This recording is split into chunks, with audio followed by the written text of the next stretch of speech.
Lisa Sánchez, muy buenas noches, ¿cómo estás? Hola, muchas gracias por la invitación. ¿Cómo estamos? Bien, muy bien, estamos todos, parece. Oye, eres integrante de México Unido contra la Delincuencia, eres responsable de la Dirección de Drogas, de Política Sí. de Drogas.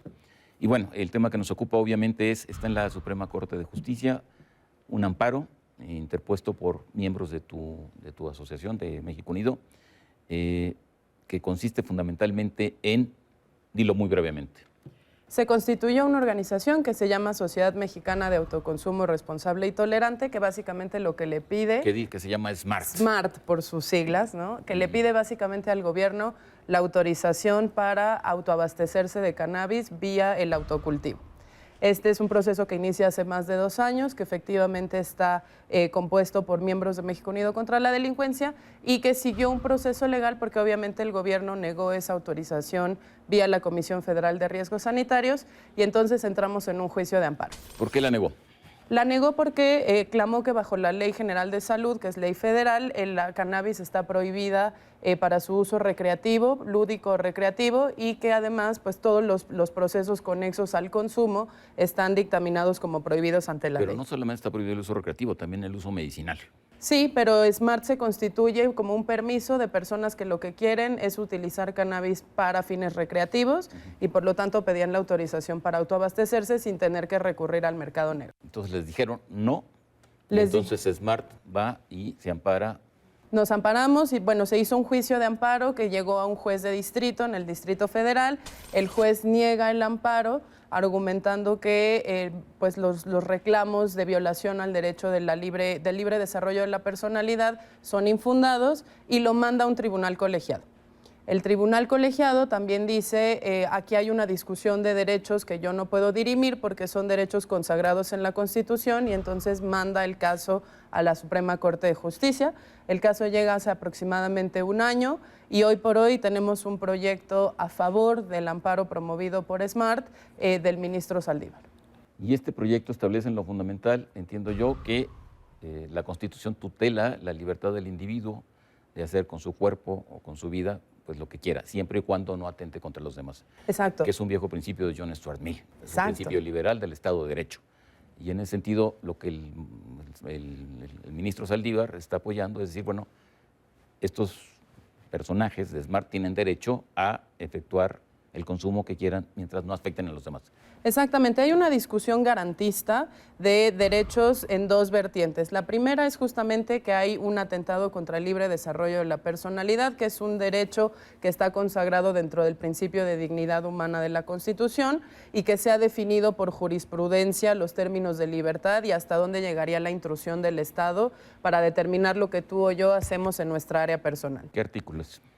El primero de la Constitución. Okay. Y estamos hablando de otro que tiene que ver con el derecho a la salud, pero no necesariamente el derecho a la salud en abstracto, sino con el derecho del individuo a disponer de la propia salud.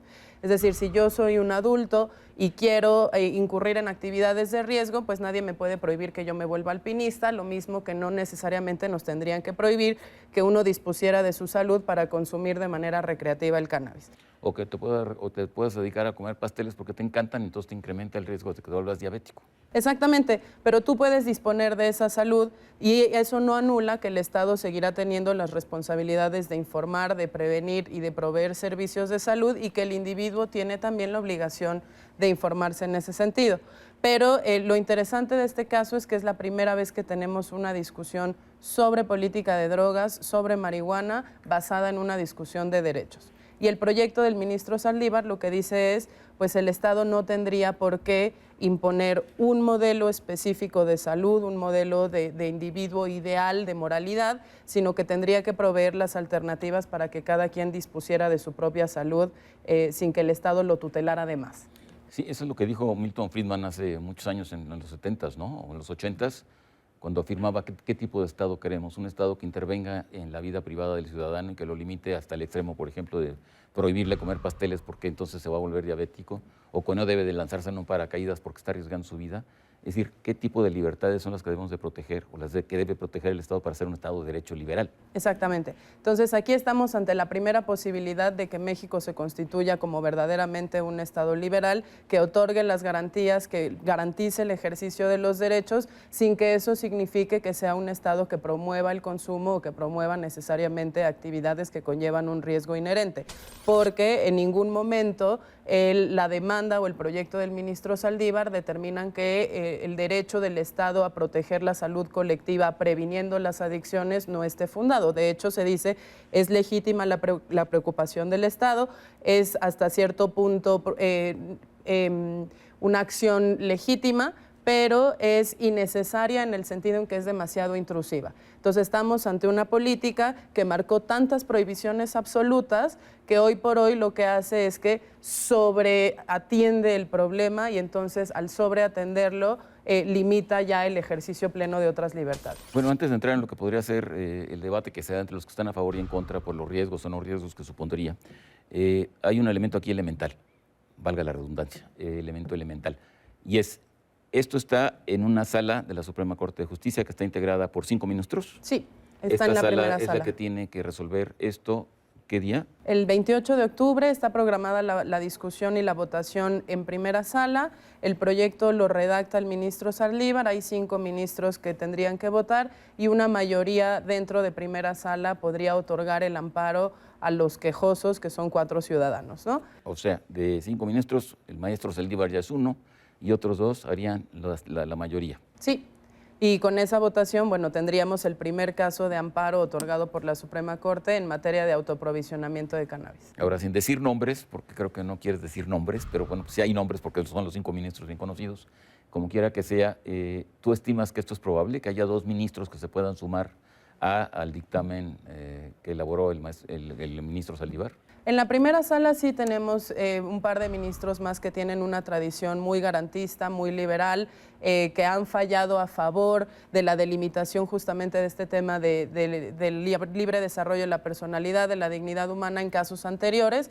Consideramos que hay buenas posibilidades y además de considerarlo, bueno, hacemos la invitación expresa de que estos ministros tomen la responsabilidad de empezar a tratar el tema del cannabis desde la evidencia científica, desde las alternativas y que empiecen a desmantelar uno a uno pues esta prohibición que ha causado tanto daño en México, ¿no? Ahora pongámonos en el mejor de los escenarios, porque yo soy partidario de que esto ocurra y que efectivamente esta sala vote con estos 3 ministros el fallo redactado por el ministro Saldívar. ¿Qué pasa entonces? Se otorga un amparo, entonces lo primero que ocurre es que a los 4 quejosos se les otorga el amparo, se les otorgaría el permiso sanitario necesario para poder cultivar, producir el cannabis que ellos mismos consumirían con fines recreativos. No comercializar, la demanda excluye específicamente las actividades de comercialización y lucro, y ellos podrían ser entonces los primeros ciudadanos autorizados para hacerlo. Más en el largo plazo se habría la posibilidad de demandas similares ocupando el mismo razonamiento y el mismo principio, pero yo creo que lo más importante es que determinaría la urgencia de que el Congreso mexicano, que ha sido bastante negligente en este tema, se pusiera a legislar en positivo lo que la Corte ya determinó como inconstitucional. Ahora, internacionalmente esto, bueno, aquí está causando mucho revuelo, pero internacionalmente, bueno, en el caso de Uruguay, la marihuana ya se legalizó con fines recreativos. Sí. Creo que existe esta figura justamente de asociaciones de clubes civiles, sociales, ¿no?, de de cannabis, sí. Y creo que también es el caso de España. También tenemos varios ejemplos de clubes sociales de cannabis, está España, está Suiza, está Bélgica, está Uruguay, pero también hay posibilidades de que se implementen en Holanda, hay posibilidades dentro de la ley en países latinoamericanos como Chile, Colombia y Argentina, y bueno, dentro de las leyes internacionales, dentro del marco de tratados internacionales, los clubes sociales de cannabis no necesariamente están expresamente prohibidos porque entran dentro de las alternativas permitidas de despenalizar el consumo. Entonces, hay ejemplos, han sido exitosos, han logrado, yo te diría principalmente 3 cosas: separar el mercado de cannabis del mercado de otras drogas, lo cual reduce los riesgos de entrar en contacto con otras drogas, elimina la posibilidad de que el consumidor entre en contacto con el crimen organizado y además logra que cree circuitos cerrados sin fines de lucro en donde las personas se hacen responsables de su producción y de su consumo sin dañar a terceros y además haciéndolo dentro de límites donde no se recurre a espacios públicos, donde se da información, etcétera. Ahora, yendo no al sur, pero yendo hacia el norte, o sea, hacia Estados Unidos, bueno, ahí existen ya 2 estados con la legalización lúdica de la cannabis o la marihuana. Son Washington y Colorado. Washington y Colorado, que se va mucho más allá porque está permitida la producción y la comercialización. Y es muy probable que en 2016 un gran estado, como sea California, entre en esta misma lógica de una despenalización del consumo de la droga.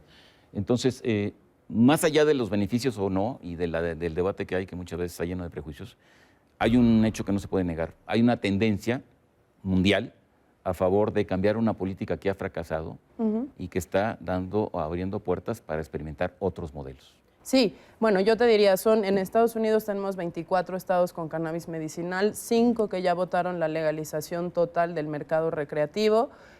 5. Tenemos también Alaska, Oregon y el Distrito de Columbia, que entran en vigor ya hacia principios del 2016. Y en 2016, 2 importantísimos para México, no solo California, sino Arizona.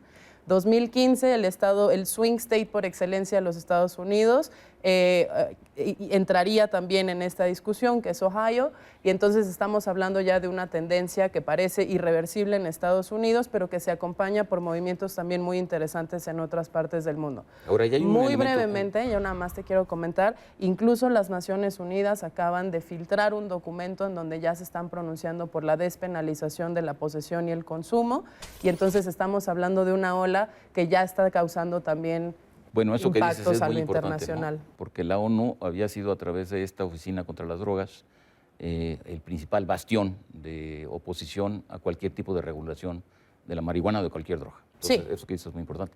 Pero como quiera que sea, lo que no se puede negar es que si tenemos una frontera de 3,000 kilómetros con Estados Unidos y colindamos con 2 estados como California y Arizona, que tú acabas de mencionar, y esto se legaliza ya, pues es verdaderamente irracional, ya más allá de cualquier juicio, que nosotros siguiéramos encarcelando a un campesino porque está cultivando marihuana. Exactamente. Y bueno, yo creo que el proyecto del ministro Saldívar es particularmente vanguardista en ese sentido porque nos acerca mucho más a una tendencia internacional que existe, nos saca del oscurantismo, nos saca de esta reticencia de decir que en México no, a pesar de que en el resto del mundo se esté haciendo, y nos garantiza 2 cosas. La primera es que pasemos del debate a las acciones. Yo creo que México lleva mucho tiempo debatiendo este tema y posibilita no solo el hecho de que abandonemos una guerra contra las drogas que tiene muchos impactos negativos en los consumidores, sino que estemos habilitando también la vía legislativa para cosas tan importantes como el cannabis medicinal, ¿no? Bueno, se nos acabó el tiempo. Lisa, ¿no hay alguna dirección en Twitter donde la gente que está a favor pueda echarle porras al ministro Saldívar y echarle porras a los otros ministros para que voten a favor? Sí, Arturo Saldívar L es la cuenta del ministro, MUCD, México Unido contra la Delincuencia, estamos también en Twitter y tenemos una página smartmx.org donde tienen toda la información del caso.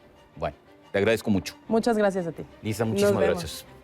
En Contexto, buenas noches, hasta la próxima semana.